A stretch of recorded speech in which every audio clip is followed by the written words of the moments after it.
देर रात 12 बजे बारिश में खाना खाने वाला ससुराल। अदिति अपनी दोस्त कोमल के साथ कॉलेज से घर आ रही थी। तभी रास्ते में हल्की हल्की बारिश शुरू हो गई। कोमल बारिश को देखकर बहुत खुश हो जाती है और अदिति से कहती है, अरे वाह अदिति, देखा बारिश शुरू हो गई। बारिश की बूंदें तो जैसे मुझ पर जादू ही कर देती हैं। ऐसा कहकर कोमल अपनी दोनों बाहें फैलाए बारिश में भीगने लगती है और कहती है, हाँ कितना मजा आ रहा है बारिश में भीगकर। ऐसे में कोई हैंडसम लड़का मिल जाए तो मजा ही आ जाए बारिश में भीगने का। आजा आई बहार ला ला ला ला ला। कोमल ऐसे ही गाना गाकर मस्ती कर रही थी और अदिति उसे देख रही थी। तभी अचानक से बाजू से एक कार तेजी से निकली और सारा कीचड़ अदिति के कपड़ों पर उछाल कर चली गई। ये देखकर अदिति मुंह बनाते हुए बोली, ओहो, ये कार वालों को भी दिखाई नहीं देता। और देखा तूने कोमल, तेरी मस्ती के चक्कर में मेरे कपड़े गंदे हो गए। मुझे बारिश बिल्कुल नहीं पसंद। इतना कीचड़ होता है, चारों तरफ पैदल चलना भी मुश्किल हो जाता है। और ये कार वाले तो देखते ही नहीं है कि कोई इंसान भी चल रहा है साथ में। मुझे तो लग रहा है कि जब तक मौसम ना खोले मैं कॉलेज ही नहीं आऊंगी। अरे अदिति, ऐसा भी क्या ना पसंद करना बारिश को। बारिश तो कितनी अच्छी लगती है। तुझे अच्छी लगती होगी बारिश, चारों तरफ कीचड़, इतना चिपचिप, बाहर निकलने का तो मन ही नहीं करता। अब घर चल, बहुत हो गया तेरा बारिश में भीगना। फिर दोनों सहेलियां अपने घर चली जाती हैं। अदिति बारिश में थोड़ा कम ही बाहर निकलती थी। उसे बारिश बिल्कुल पसंद नहीं थी। एक दिन की बात है, माँ ने अदिति को बताया, बेटा अदिति, तुझे आज देखने लड़के वाले आ रहे हैं, तू जरा रेडी हो जाना। माँ, इससे पहले तो तुमने मुझे ऐसा कुछ बताया ही नहीं और इस बारिश में तुमने लड़की वालों को बुला लिया। बेटा, लड़का बहुत अच्छा इंजीनियर है और उसकी फैमिली भी बहुत अच्छी। फैमिली में उसका एक बड़ा भाई है, भाभी है, उनके 2 बच्चे हैं और माता पिता सब कुछ अच्छा था तो तेरे पिताजी ने बुला लिया। फिर शाम हो जाती है। हल्की हल्की बारिश हो रही थी। तभी लड़के वाले घर आए। सभी लोग साथ में बैठे और अदिति से बातें करने लगे। तभी बारिश थोड़ी और तेज हुई और मौसम थोड़ा ठंडा हो गया। तब लड़के की माँ बोली, बेटा अदिति, देख रही हो मौसम कितना सुहाना हो रहा है, तुम्हें पकौड़े बनाना आता है क्या? जी आता है। तो बेटा हम लोगों के लिए पकौड़े बनाकर ले आओ ना। ये बारिश का सुहावना मौसम, ठंडी ठंडी बारिश की बूंदे, इसमें तो पकौड़े खाने का मजा ही अलग है। अब अदिति गर्मा गर्म पकौड़े बनाती है और सभी को खिलाती है। फिर लड़के वाले रिश्ता पक्का करके घर चले जाते हैं। शादी का समय आ रहा था। एक दिन अदिति के पिताजी उसकी माँ से बोले, अदिति की शादी का समय आ रहा है, बारिश का मौसम है। मैं सोच रहा था कि क्यों ना हम कोई फार्म हाउस बुक कर लें शादी के लिए। हाँ जी, आप सही कह रहे हैं। मैं भी यही सोच रही थी कि फार्म हाउस ही सही रहेगा। वैसे भी आपके दोस्त का फार्म हाउस बहुत अच्छा है, हम वहीं से अपनी बेटी की शादी करेंगे। अब सब कुछ तय हो जाता है और शादी का दिन भी आ जाता है। मौसम खुला हुआ था। बारात आई। लड़की वालों ने बारात का स्वागत किया, उन्हें बिठाया। तभी दूसरी तरफ हाथ में माला लिए अदिति भी आने लगी। अदिति को यूं आते देख अदिति की जेठानी अपनी सास से बोली, माँ, आज अदिति कितनी सुंदर लग रही है। हाँ बेटा, बहुत प्यारी लग रही है। अगर अभी हल्की हल्की बारिश हो जाती तो हल्की हल्की बारिश में अदिति एंट्री लेते हुए कितनी अच्छी लगती ना। हाँ कुसुम, तूने तो मेरे मुंह की बात छीन ली। भगवान करे हल्की हल्की बारिश शुरू हो जाए। उनकी दुआ तो जैसे कबूल होने वाली ही थी। उनके ऐसा कहते ही हल्की हल्की बारिश शुरू हो गई। अदिति और उनके घर वाले बारिश देखकर घबरा गई। अदिति की माँ बोली, अजी बारिश को भी अभी होना था, देख रहे हैं हमारी अदिति आ ही रही है और बारिश हो गई। कहीं ऐसा ना हो लड़के वाले गुस्सा हो जाए कि हमने कुछ अच्छे से इंतजाम ही नहीं किया। हाँ अदिति की माँ, तुम सही कह रही हो। मैं देखता हूँ अंदर अगर कुछ इंतजाम हो जाए। ऐसा कहकर अदिति के पिताजी वहां से चले। एक तरफ जहां अदिति के घर वालों को बारिश की चिंता थी, वहीं दूसरी तरफ अदिति के ससुराल वाले बारिश को देखकर बहुत खुश हो रहे थे, क्योंकि उन सबको बारिश बहुत पसंद थी। तभी बारिश में भीगते हुए कुसुम के दोनों बच्चे वहां आए और बोले, माँ बारिश कितनी अच्छी लग रही है ना, और चाची भी बारिश में बहुत सुंदर लग रही है। हम दोनों को तो बहुत मजा आ रहा है। हाँ भैया, सच कह रहे हैं। वो तो ठीक है बच्चों, लेकिन अगर बारिश ज्यादा हुई तो तुम शेल्टर में चले जाना, भीगना मत, वरना तबीयत भी खराब हो सकती है। तो वहीं दूसरी तरफ अदिति के पिताजी वापस अदिति की माँ के पास आते हैं और कहते हैं, मैंने मैनेजर को बोल दिया है, लेकिन अंदर इंतजाम करने में समय लगेगा। तब तक तो बाहर ही रहना पड़ेगा। ये भगवान, पता नहीं वो लोग हमारे बारे में क्या सोच रहे होंगे। चलिए ना, हम दोनों जाकर कम से कम उनसे माफी तो मांगे। दोनों पति पत्नी अदिति के ससुराल पक्ष वालों के पास जाते हैं। फिर अदिति के पिताजी अदिति के ससुर से कहते हैं, माफ कीजिएगा, इस बारिश के मौसम में आप लोगों को तकलीफ हो गई। मौसम खुला था तो हमें लगा बारिश होगी ही नहीं, लेकिन अब ऐसा लग रहा है कि पहले से ही इस बारिश की कोई व्यवस्था करनी चाहिए थी। अरे नहीं नहीं समधी जी, ऐसी कोई बात नहीं है। और आप इतना परेशान क्यों हो रहे हैं?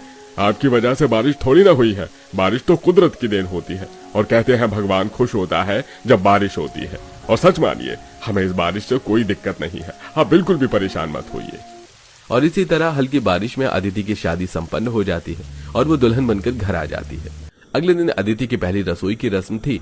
अदिति ने सबके लिए खाना बनाया, सभी ने साथ बैठकर खाना खाया। तब अदिति की जेठ जी बोले, अरे बहू, तुमने तो बड़ा ही अच्छा खाना बनाया है, खाकर मजा ही आ गया।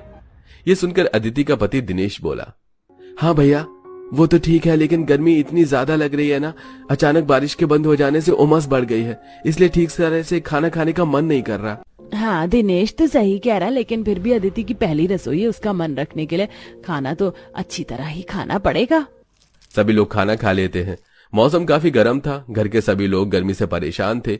अब रात हुई। अदिति की जेठानी बोली, अदिति अभी तक तो किचन की सारी जिम्मेदारी मुझ पर थी, लेकिन अब तुम आ गई हो तो मुझे थोड़ा आराम मिलना चाहिए। मैंने सब्जियां काट के रख दी हैं और किचन में दाल चावल भी निकाल कर रख दिया। ऐसा करो कि तुम खाना बना लो, और हाँ रोटियां गरम ही बनती हैं हमारे घर में, इसीलिए अभी मत बनाना, जब तक खाने बैठेंगे तब बनाना। तुम्हें पता है ना कि हमारे घर के सभी मर्द रात को 11 बजे घर आते हैं।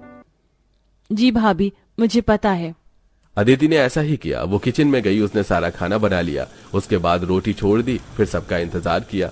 जब सभी लोग आ गए तो अदिति बोली, माँ जी अब तो सभी लोग आ गए हैं, आप कहें तो मैं खाना लगा लूं? हाँ हाँ बहू, ऐसा करो कि खाना लगा लो। लेकिन तभी अचानक लाइट गोल हो जाती है। ये देखकर तो अदिति का मुंह ही उतर जाता है। अदिति कहती है, अरे ये क्या, लाइट गोल हो गई? हाँ दीदी, इसमें क्या बड़ी बात है, हमारे यहाँ तो लाइट अक्सर ही गोल हुआ करती है। तुम रुको, मैं लैंप जला देती हूँ। इसके बाद कुसुम लैंप जला लेती है। थोड़ी देर बाद अदिति की सास कहती है, बहू लैंप तो तूने जला दिया, हल्की हल्की रोशनी भी ठीक लग रही है, लेकिन बड़ी ही गर्मी लग रही है आज, और ऊपर से लाइट भी गोल हो गई। मेरा तो खाना खाने का मन ही नहीं कर रहा है। तभी दिनेश कहता है, माँ मेरे दिमाग में एक आइडिया है। हमारे घर की छत पर तो जो शेल्टर डला हुआ है और छत के ऊपर काफी ठंडक भी है, तो हम ऐसा करते हैं कि खाना छत पर ले चलते हैं और वहीं पर बैठकर खाते हैं। इससे हमें गर्मी भी कम लगेगी और हल्के हल्के हवा में अच्छा भी लगेगा, और अगर इस बीच बारिश हो गई तो खाना खाने का तो मजा ही बढ़ जाएगा। हाँ बेटा, दिनेश तूने बिल्कुल सही बात की है। बहू हम सब छत पर चलते हैं। बड़ी बहू तू मोमबत्तियां रख लेना और साथ में लाइटर रखना मत भूलना, और छोटी बहू तुम हमारा खाना ऊपर ही लगा दो, आज तो हम ऊपर ही खाना खाएंगे। सभी लोग छत पर चले जाते हैं, वहां कुर्सियां और टेबल लगाकर बैठ जाते हैं। यहाँ अदिति खाना निकालकर सबके लिए खाना पहुंचाती है और फिर रोटियां बनाने के लिए नीचे आ जाती है। अदिति गर्मा गर्म रोटी बनाकर सबको देती है। सभी लोग साथ बैठकर खाना खा रहे होते हैं। तभी हल्की हल्की बारिश हो जाती है। सभी लोग बहुत खुश हो जाते हैं और मुन्नी कहती है, हाँ आज तो हल्की हल्की बारिश में खाना खाने का मजा ही दुगना हो गया, मुझे एक रोटी और दो माँ। तभी कुसुम ने मुन्नी को और 2 रोटियां दी और अदिति से बोली, देख रही हो अदिति, आज मौसम ठंडा हो गया और इस हल्की बारिश में तो सभी को खाने का मजा ही दुगना आ रहा है, इसीलिए रोटियां खत्म हो गई, तुम जल्दी से और रोटियां बना कर ले आओ। अब अदिति किचन में आती है और मोमबत्ती जलाकर खिड़की के पास रख देती है और रोटी बनाने लगती है।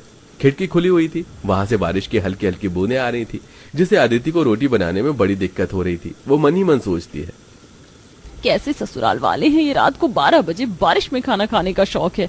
ऐसा शौक भला कौन रखता है, और इतनी रात को मुझसे रोटी बनवा रहे। थोड़ा कम खाना खाकर भी तो सो सकते थे लोग। ऐसा लगता है कि मुझे परेशान करने में इन्हें मजा आता है। फिर भी अदिति ने सबको गरम गरम रोटियां बनाकर दी। सभी लोग हल्की हल्की बारिश का मजा लेकर ठंडे मौसम में खाना खा रहे थे, और गरम गरम रोटियां खाना सभी को बहुत अच्छा लग रहा था। वो लोग खुश होकर खाना तो खा रहे थे, लेकिन वो लोग ये भूल गए थे कि बेचारी अदिति नीचे से रोटियां बना बनाकर ऊपर सबके लिए ला रही थी, और वो थक चुकी थी। फिर तो ये लगभग रोज की बात हो गई थी। अक्सर शाम को लाइट चली जाती और दिनेश और नीलेश को घर आते 11 बज जाते थे। उसके बाद 12 बजे तक वो लोग छत पर चले जाते और वहीं पर खाना खाते। पहले तो कुछ दिनों अदिति ने एडजस्ट किया, लेकिन धीरे धीरे अदिति परेशान होने लगी। ऐसे ही एक दिन सभी लोग घर आ गए। उस दिन लाइट नहीं गई थी, 12 बज रहे थे। अदिति ने खाना लगाया, सभी लोग खाना खाने लगे। फिर दिनेश बोला, माँ आज एसी की हवा में खाना खाने में मजा नहीं आ रहा, खाने का मन ही नहीं कर रहा। हाँ बेटा, अभी तक छत पर खाना खाते थे इसीलिए हमें नीचे खाना खाना अच्छा नहीं लग रहा। अब तो हमें छत पर खाना खाने में ही मजा आती है। वैसे तो आज बारिश भी नहीं हो रही है। माँ जी बारिश नहीं हो रही है तो क्या हुआ, छत के ऊपर ठंडा तो है, हवा तो चल रही है। क्यों ना हम आज भी छत पर ही खाना खाएं, तभी हमें खाना खाने का मजा आएगा। हे भगवान, अब कहीं ये लोग ये ना कह दे कि छत पर ही खाना खाना है। ठीक है बेटा, तो अगर सबकी यही इच्छा है तो चलो हम छत पर ही खाना खा लेते हैं। अदिति बेटा तुम ऐसा करो, खाना ऊपर ही पहुंचा दो और गरम गरम रोटियां बनाकर ऊपर ही ला देना। हम सब छत पर ही बैठकर खाना खाएंगे। अब सभी लोग फिर से छत पर चले जाते हैं और वहां बैठकर खाना खाते हैं। बेचारी अदिति रोटियां बनाती हुई सोचती है, इन लोगों को पता नहीं क्यों छत पर खाना खाने में मजा आता है। आज तो बारिश भी नहीं है तो भी इन लोगों को छत पर खाना खाना है। पता नहीं इन्हें बारिश से इतना प्यार क्यों है कि मेरी तो किसी को चिंता ही नहीं है। लगता है मुझे ही कोई ना कोई तरीका निकालना पड़ेगा जिससे मुझे छत पर खाना ना लेकर जाना पड़े। अदिति रोटियां लेकर छत पर जा ही रही थी कि तभी अचानक उसका पैर मुड़ जाता है और वो छत से गिर जाती है। आ, आ, आ। अदिति की आवाज सुनकर सभी लोग दौड़कर उसके पास जाते हैं। अरे अरे अरे बहू, तू कैसे गिर गई? दिनेश बेटा जल्दी से उसे उठाओ और कमरे में ले चलो। अब दिनेश अदिति को उठाता है और कमरे में ले जाता है। फिर कमरे में लाकर उसके मोच आए हुए पैरों में बाम लगाता है। तभी दूसरी तरफ कुसुम उसके लिए गर्म दूध लेकर आती है और उसे पिलाती है। फिर दिनेश अदिति से पूछता है, अब कैसा लग रहा है अदिति? थोड़ा आराम है लेकिन फिर भी मेरे पैरों में बहुत दर्द हो रहा है। बेटा दिनेश, अब अदिति को आराम करने देते हैं और हम सब लोग बाहर चलते हैं। थोड़ा आराम करेगी तो उसे अच्छा लगेगा। फिर सभी लोग बाहर चले जाते हैं। अगले दिन अदिति के ससुर कहते हैं, देखो अदिति की तबीयत ठीक नहीं, इसलिए हम बारिश में ऊपर खाना नहीं खाएंगे, बल्कि सभी लोग यहीं नीचे बैठकर खाना खा लेते हैं। बड़ी बहू तुम खाना लगा दो। अदिति अपने कमरे में बैठी ये सब सुन रही थी। ये सुनकर वो बहुत खुश हो जाती है और खड़े होकर उछलने और नाचने लगती है और कहती है, अब आया ना मुझे मजा। अब मेरे ससुराल वाले छत के ऊपर खाना खाना छोड़ देंगे, वो नीचे खाएंगे तो खाना भी कम खाएंगे और मुझे परेशान भी नहीं होना पड़ेगा। अरे वाह अदिति, तू तो बहुत अच्छी एक्टिंग करती है। मैंने तो सोचा भी नहीं था कि मेरा ये प्लान कामयाब हो जाएगा। अदिति अपनी खुशी में उछल कूद और नाच रही थी। उसने ये ध्यान ही नहीं दिया कि कमरे का दरवाजा खुला था और उसकी जिठानी के दोनों बच्चों ने उसे नाचते हुए देख लिया। दोनों बच्चे खुश होकर चिल्लाते हुए हॉल में गए और बोले, दादी मम्मी, मामी ठीक हो गई, मामी ठीक हो गई, मामी डांस कर रही है, मामी ठीक हो गई। ये सुनकर जहाँ एक तरफ सभी घर वाले खुश हो गए, वहीं दूसरी तरफ अदिति खुद से बोली, हे भगवान, बच्चों ने तो मेरा भांडा ही फोड़ दिया, पूरा प्लान चौपट हो गया। अगले दिन अपनी सास के कहने पर अदिति ने सबके लिए नीचे ही खाना लगा दिया। सभी लोग खाना खाने बैठे। अदिति उन्हें रोटियां बनाकर देने लगी, लेकिन कोई भी खुश दिखाई नहीं दे रहा था। ये देखकर अदिति अपने मन में बोली, हे भगवान, मेरे ससुराल वालों के चेहरे तो जैसे रौनक ही गायब हो गई है। मैं ये तो चाहती थी कि मुझे ज्यादा परेशान ना होना पड़े, लेकिन मैं ये कभी नहीं चाहती थी कि वो लोग दुखी हो जाएं। मुझे इन्हें उदास देखकर अच्छा नहीं लग रहा। इससे अच्छा तो यही है कि बारिश हो जाए और मेरे ससुराल वाले बारिश में खुशी से बैठकर खाना खाएं। भले ही मैं थोड़ा परेशान हो जाऊं, लेकिन वो तो खुश रहें। मुझसे उनका ये उतरा हुआ चेहरा देखा नहीं जा रहा। अदिति रसोई में जाती है और यही सब सोचते हुए रोटियां बनाने लगती है। तभी उसकी सास वहां आ जाती है और अदिति का उतरा हुआ चेहरा देखकर कहती है, क्या बात है अदिति बेटा, तुम इतनी उदास क्यों लग रही हो? माँ जी, आप सब लोग कितने उदास है ना। मैं जानती हूँ कि आप सबको बारिश बहुत पसंद है। जब आप लोग बारिश में खाना खाते थे तो आप लोग बहुत खुश होते थे और आपके चेहरे पर चमक आ जाती है। हाँ बेटा, हमें बारिश पसंद तो है, लेकिन यदि बारिश नहीं हो रही तो इसमें तेरी क्या गलती भला। माँ जी, मैं आपसे झूठ नहीं बोलूंगी। जब आप लोग छत पर खाना खाते हैं तो मुझे बहुत परेशानी होती है। मुझे बार बार खाना लाकर देना पड़ता है, मेरा काम दुगना हो जाता है, तो मुझे थोड़ी गुस्सा भी आती है। लेकिन आप लोगों के खुश चेहरे देखकर मैं भी खुश हो जाती हूँ। आप लोगों के उदास होने से तो अच्छा ही था कि बारिश हो जाती और आप लोग ऊपर ही खाना खा लेते। बहू तो हमारे लिए जितना कर सकती थी उतना तो कर रही है। अब तो बारिश करवाना तो तेरे हाथ में नहीं है ना पगली, तो तू इतना उदास क्यों होती है? हाँ माँ जी, ये बात भी है। कुछ दिनों तो मौसम खुला रहता और सभी लोग नीचे खाना खाते रहे, लेकिन फिर अचानक से बारिश का मौसम बन गया और सभी लोग फिर से छत पर जाकर खाना खाने लगे और अदिति हमेशा की तरह उन्हें छत पर रोटियां ले जाकर देने लगी। एक दिन अदिति की तबीयत कुछ ठीक नहीं थी, तो वो धीरे धीरे काम कर रही थी। ऊपर रोटियां खत्म हो गईं। अदिति की सास उसको 2-3 बार आवाज लगा चुकी थी। फिर जब अदिति पहुंची तो दिनेश बोला, ओहो अदिति, कब से हम तुम्हारी रोटी का इंतजार कर रहे हैं। इतने धीरे धीरे खाना ला रही हो, ऐसे तो हमारी भूख ही मर जाएगी। दिनेश की बातें सुनकर अदिति को बहुत गुस्सा आता है और वो कहती है, आप लोगों को सिर्फ अपनी ही चिंता होती है। आप सभी लोग रोज यहाँ पर खाना खाने के लिए बैठ जाते हो और अकेले मैं सारा खाना भी बनाती हूँ और यहाँ पर लाकर आपको खिलाती भी हूँ। आप लोगों ने कभी सोचा कि मैं कितना थक जाती होंगी? आप लोगों ने मुझे कभी ये नहीं कहा कि आ बहू तू भी हमारे साथ बैठकर खाना खा ले। आप लोगों के साथ बैठकर खाना खाते हो और मैं अकेली नीचे से रोटियां बना बना कर लाकर आपको ऊपर देती हूँ। मेरा भी मन करता होगा आपके साथ बैठकर खाना खाने का, लेकिन ये बात आपको कभी याद नहीं आई। अदिति अपनी ही धुन में बोले जा रही थी, तभी अचानक उसे याद आया कि वो सभी लोगों के सामने इतनी सारी बात कर गई। अदिति तुरंत माफी मांगते हुए बोली, आई एम सॉरी, मैं कुछ ज्यादा ही बोल गई। वो मेरी तबीयत कुछ ठीक नहीं लग रही, इसीलिए मुझे कुछ ज्यादा ही गुस्सा आ रहा है। आप लोग रुकिए, मैं जल्दी से रोटियां बनाकर लाकर देती हूँ। ऐसा कहकर अदिति नीचे चली जाती है। तब पहली बार उसके ससुराल वालों को एहसास होता है कि अदिति सही कह रही है। उन लोगों ने बारिश में खाना खाने की अपनी खुशी में अदिति के सुख दुख को तो भुला ही दिया था। अदिति की सास बोली, अदिति बिल्कुल सही कह रही है। हम अपनी खुशियों में ये भूल ही गए थे कि हमें खुश रखते रखते अदिति को कितनी परेशानियों का सामना करना पड़ रहा है। हाँ माँ जी, आप बिल्कुल सही कह रही हैं और इसमें सबसे बड़ी गलती मेरी है कि मैंने अपनी देवरानी को अकेले काम करने के लिए छोड़ दिया। आज से मैं भी उसके साथ बराबरी से काम करूंगी। हाँ बहू, लेकिन इसमें गलती सिर्फ तेरी नहीं हमारी भी है। हम अपने थोड़े से सुख के लिए छत पर खाना खाते हैं और सारा काम बेचारी बहू पर छोड़ देते हैं। लेकिन कल से ऐसा नहीं होगा। कल से हम नीचे ही खाना खा लिया करेंगे। नहीं पिताजी, आप सबको छत पर खाना खाते देख मुझे और अदिति दोनों को बहुत खुशी होती है। हम ऐसा करेंगे कि कल सब मिलकर छत पर सारा खाना लाकर लगा देंगे और सब लोग साथ बैठकर खाना खाएंगे। अगले दिन ऐसा ही होता है। अदिति और कुसुम मिलकर खाना बना लेते हैं। सभी लोग मिलकर पूरा खाना छत के ऊपर ला लेते हैं और सभी लोग साथ बैठकर खाते हैं। अदिति भी पहली बार बारिश का मजा लेते हुए अपने ससुराल वालों के साथ खाना खा रही थी। उसे पहली बार बारिश बहुत अच्छी लग रही थी। वो खाना खाते हुए अपने ससुराल वालों से बोली, सचमुच बारिश में बैठकर खाना खाने का मजा ही और है। आज मुझे बारिश बहुत अच्छी लग रही है और आप लोगों का बहुत बहुत शुक्रिया कि आप लोगों की वजह से आज मुझे बारिश में खाना खाने का मौका मिला।